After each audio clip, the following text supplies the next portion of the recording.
Halo. Ayah kau nyanu sakit ada bijak masjid bijak yang bantah tapi coba ni salah ayah anak kalau jawab apa tapi pergi betak orang yang memandu manapah baru siur ngatina redak mumin hanapah nyaur lah dah ngeh dah ngan kemu gak kemu ngan bui hanya mudah-mudah nyaur nyan abu siur ngati yang usi dia juga abu si je apa siur ngati macam orang yang naya ikut abu siur ngati nak nadu tu abu siur ngati jangan tidak nanti tidak cedu aku tak boleh abu sinya abu ngati nak edum dah ceh awam main PUBG yang wadah ke fatwa hukum le MPU aja gepega harum enggennya ikun ulama hana begitu ulama apa nyamban model-model kebudayaan kau dah ingat tu ke gara-gara gini ada nama lagi kita yang tak buk yang sia-sia buk yang hana faedah ba agamanya harum sehingga apalagi lagi kita tak buk yang sia-sianya sehingga tinggal semayang anak ada semayang sedang nonton TV gitu sehingga bah sabo iklannya ni deh oleh iklannya sampai anak ada semayang harum nonton TV-nya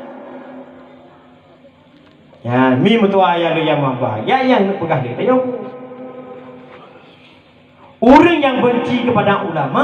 nyan urunyan salah sabuh bala dikirim oleh Allah Taala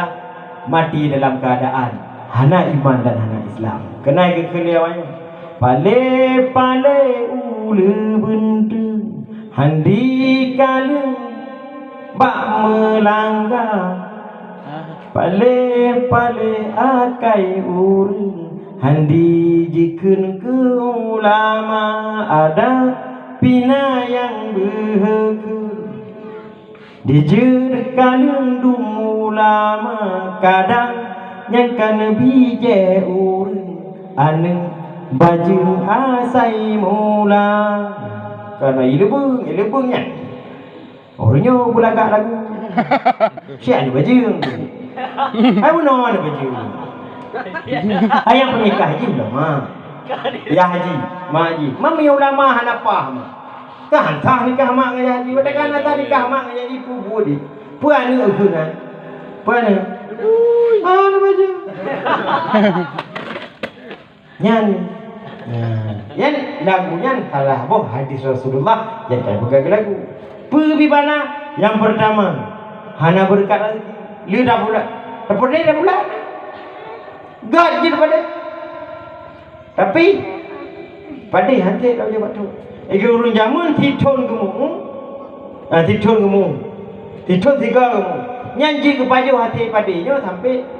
tolong katanya dalam titon warga kamu tapi hantai pada yang titon ya hana berkah kemudian dikirim pemimpinan tali